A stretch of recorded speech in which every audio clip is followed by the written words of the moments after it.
Yes, we are discussing the next para of Dr. Kent, and in this he explain or give some example regarding this.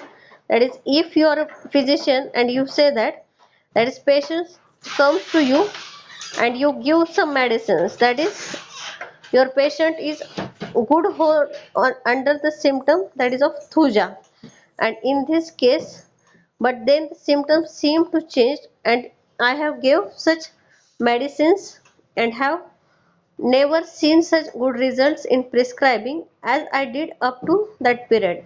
That is, the physician prescribed the thuja to that patient, and after that the patient don't having any change in that symptom. Firstly he feels better, after that no change, but after some time when he repeat the thuja, in that case the thuja gives the good results. So these are the some of the condition in which you have to remove the obstacles, and to remove that obstacles you have to repeat the same medicines which you have prescribed on the previous recording of the symptoms.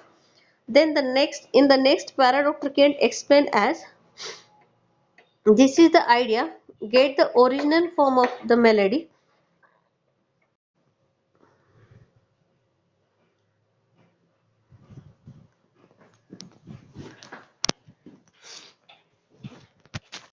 Range के लिए.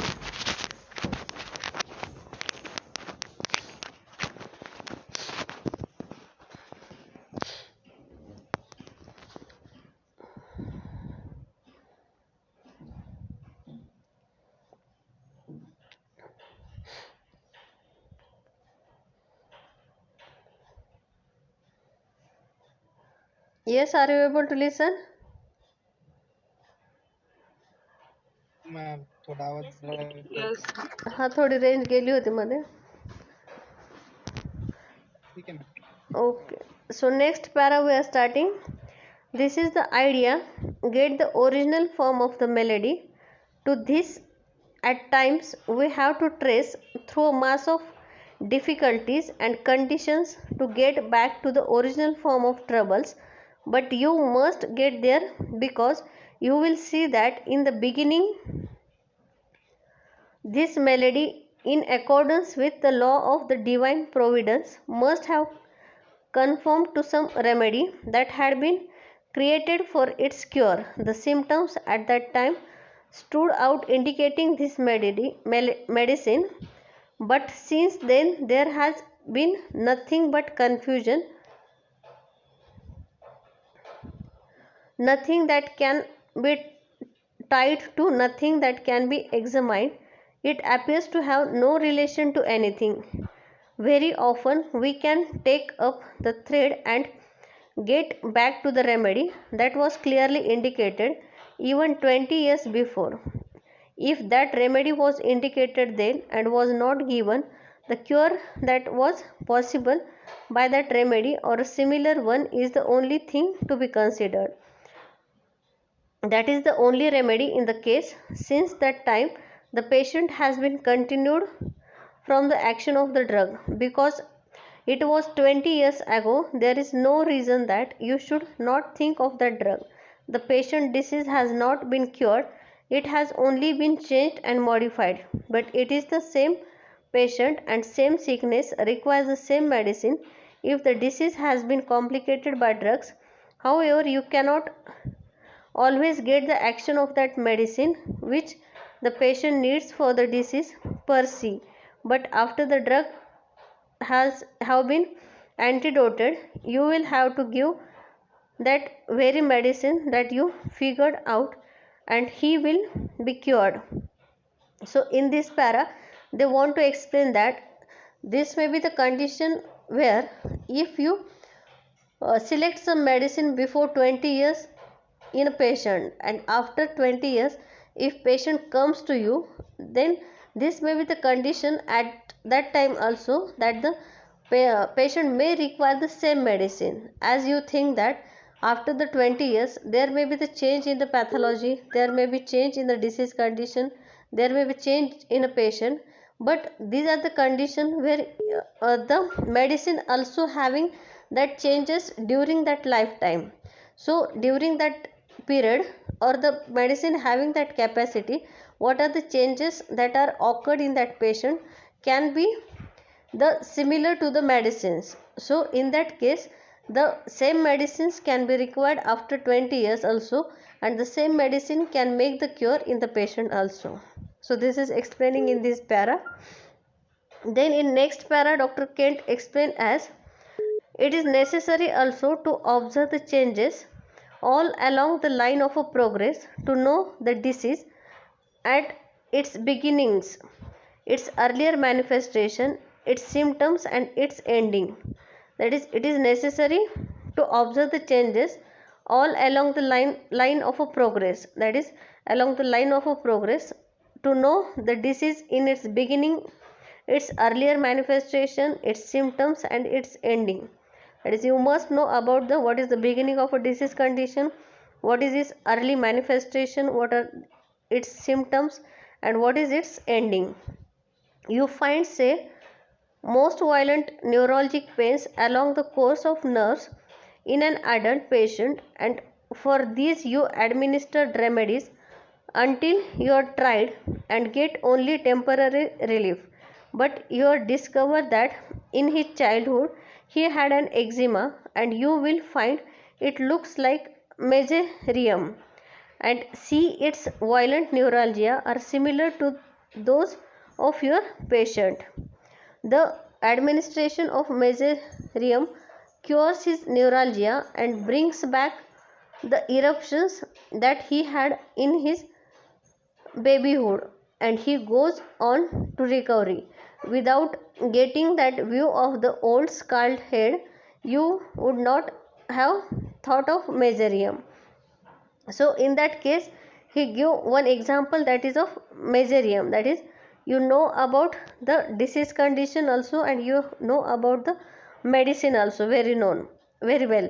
So in that case, if patient comes to you, that is the adult patient comes to you with a violent neurologic pain, and in that case you studied the case very well, you administered a remedy, you tried very well, but it gives only the temporary relief to the patient.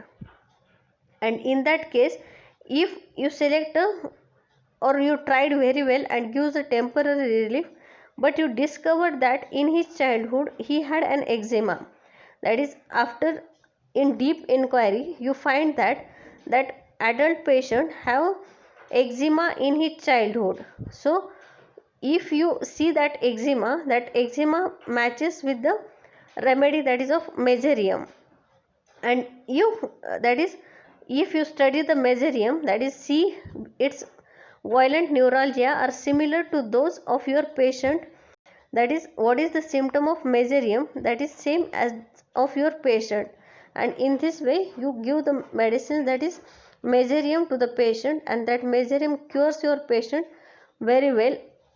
And that brings, while curing, he brings the old symptom, that is eczema, again reappears, and in this way your patient gets cure. So this is the way, or this is the importance of a past history. That is, you know each and everything about the patient. That is, if you cannot find out that symptom, that is patient having eczema, you cannot cure that patient with the help of the remedy, that is meserium.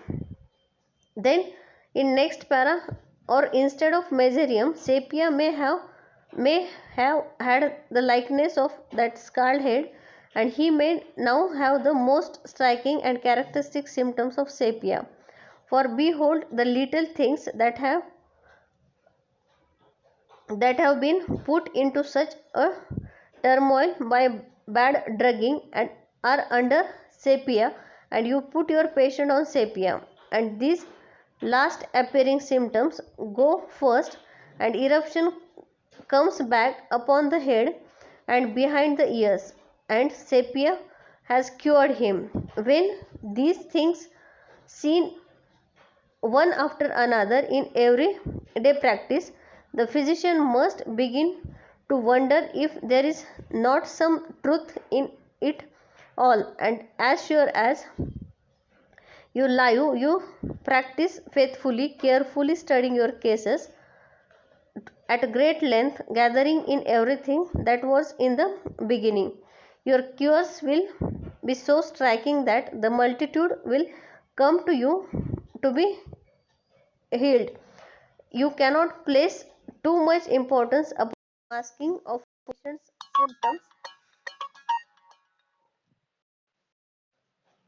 patient's symptoms by medicines, by improper repetition, and by dosing carelessly.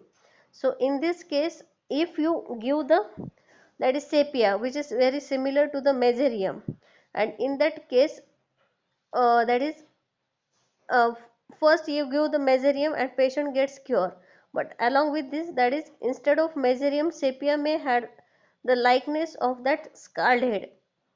That is, what is the symptom? Scald head. That is also the likeness in the sepia, and if you give the sepia, in that case it can cure the patient, but this is not a permanent cure. So in this, while curing the patient, you must be a careful listener, you must be a careful observer, you must be a careful studying of that case, you must study each and every symptom carefully and then prescribe the medicine. And in this, you cannot place too much importance upon the masking of patient symptoms by medicines, by improper repetition, and by dosing carelessly. So while selecting the medicine, you must be careful. While repeating the medicine, you must be careful. And while adjusting the dose of a patient, you must be a careful physician. And then only you become a good homeopath. So this is the importance of examination of the patient. Then in next para, Dr. Kent give the reference of aphorism number 94, and in this he explained as aphorism number 94: on inquiry into a state of chronic disease, it is required to weigh the particular circumstances in which the patient may be placed in regard to ordinary occupation, mode of life, and domestic situation, etc. Almost everything in life is circumstantial. All of those activities of life are circumstantial, that is, there are no activities that are not governed by circumstance. There is no business that is not governed by circumstance. The circumstances of a man's life govern his actions and reaction. Symptoms and the development of symptoms. The body is associated with circumstances. Every function is related to circumstance, and we may say all the natural functions of life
Yes, can I audible?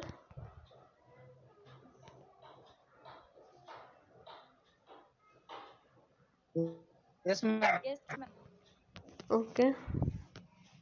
So in this para, that is, Dr. Kent give the reference of aphorism number 94, and in this he explained as, that is the importance of circumstances while recording the symptoms. That is, you must consider in what circumstances the patient is living, or what are the different circumstances around him. So in this he explained as, that is, on inquiry into a state of chronic disease, it is required to weigh the particular circumstances in which the patient may be placed in regard to ordinary occupation. That is, what is the occupation of patient, what is the mode of life, and what is the domestic situation. These conditions may consider while recording the symptom of a patient. As you know that almost everything in life is circumstantial. That is, on every thing in a life, the circumstances may affect. So in this, there is no business that is not governed by the circumstances. The circumstances of a man's life govern his actions and reactions, symptoms, and the development of the symptoms. That is, all thing can be affected by the circumstances in a patient. So the body is associated with circumstances.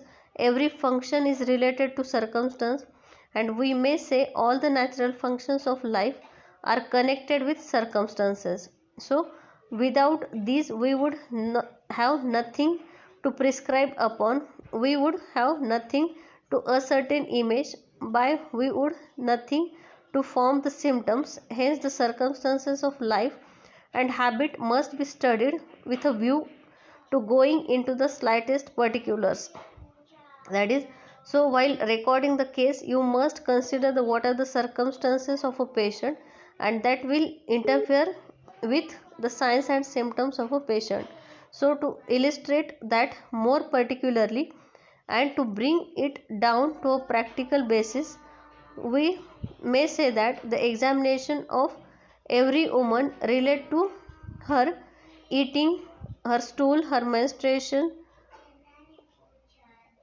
her bathing, her dress, because these are the things natural to her.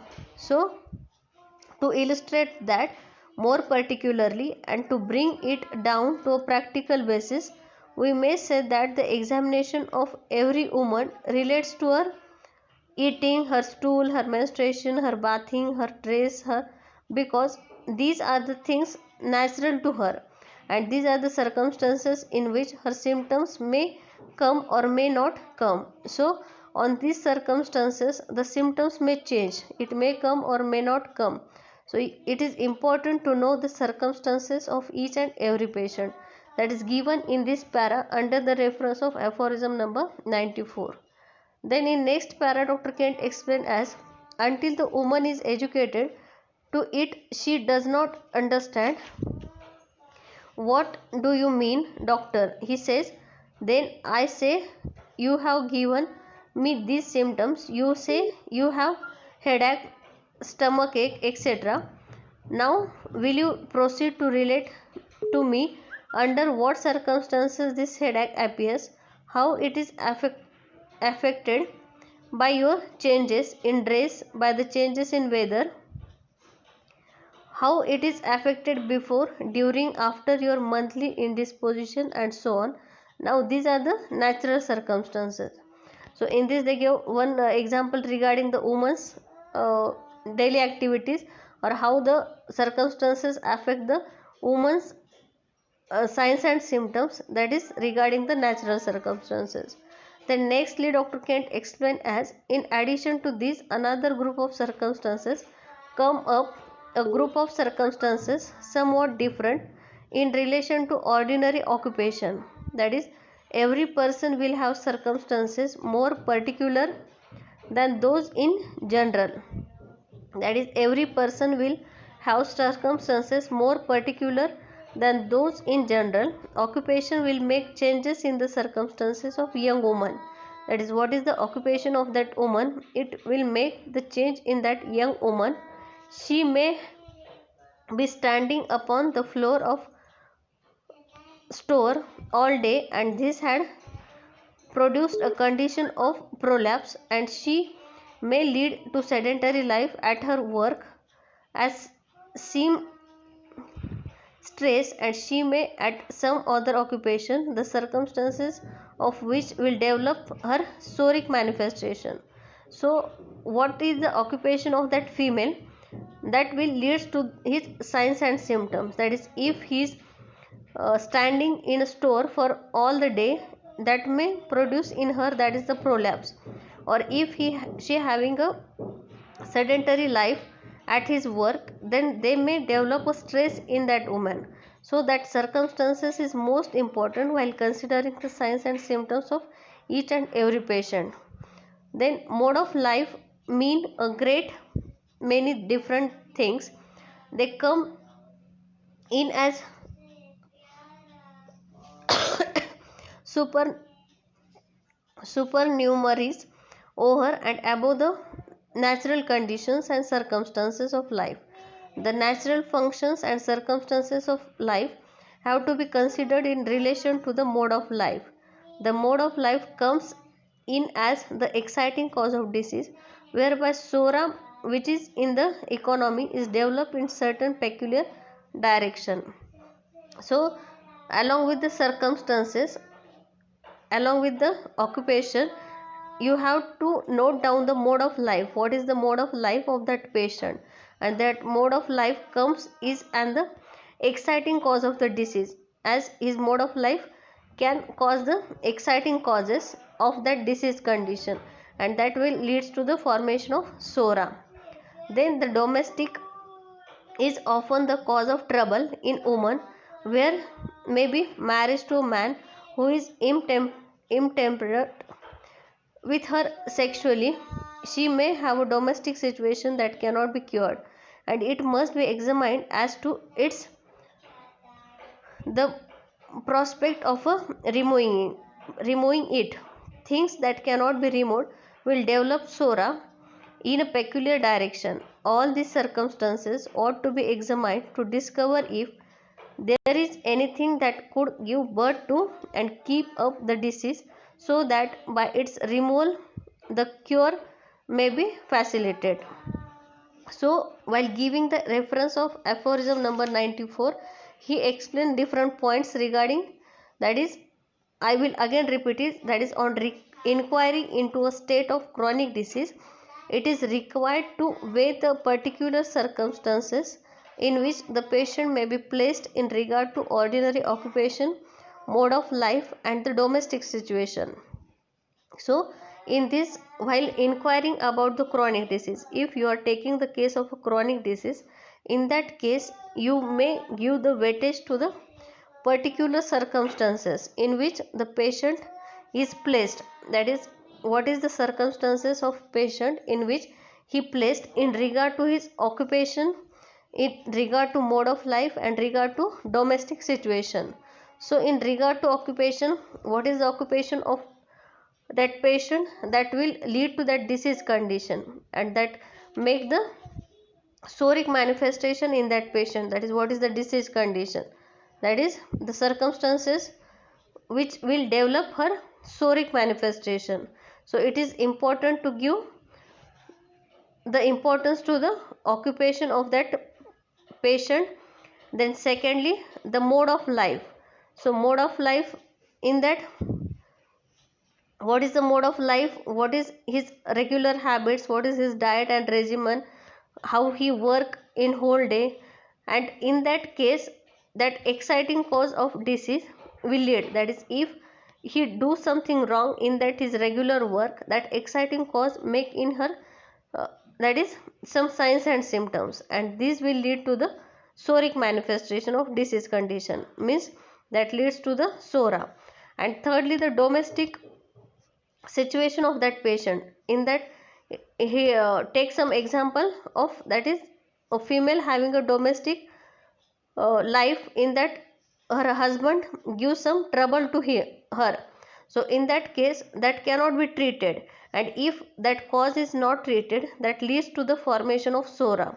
And in this way, that is, the all these circumstances ought to be examined to discover if there is anything that would give the birth to and keep up the disease, so that by its removal the cure may be facilitated.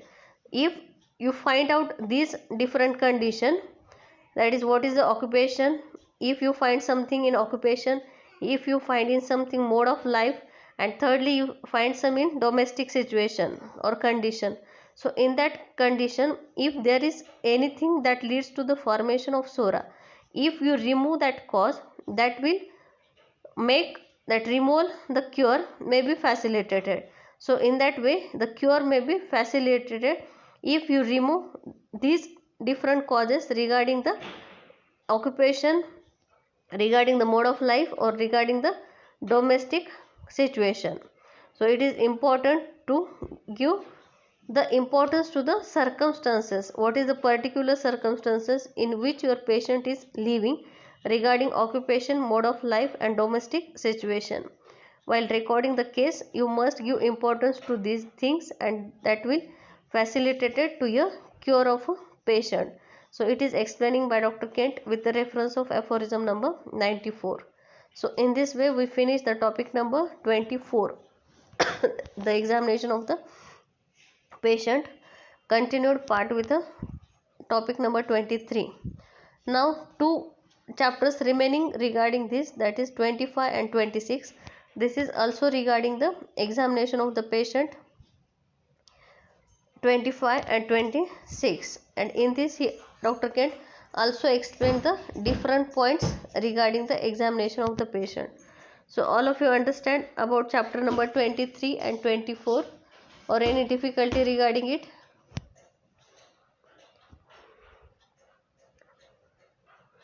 Yes, all of you understand?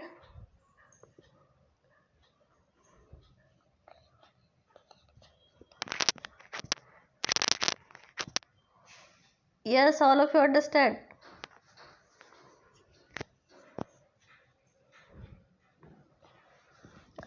Are you there?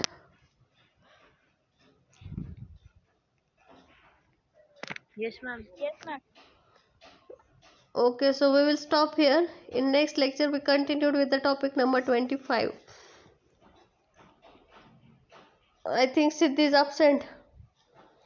So please send me attendance, someone. Karishma, please send me attendance. Okay, ma'am. Okay. So we will stop here. Bye everyone.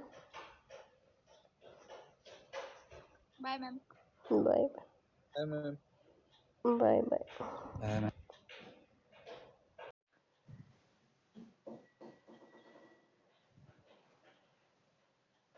Already this month.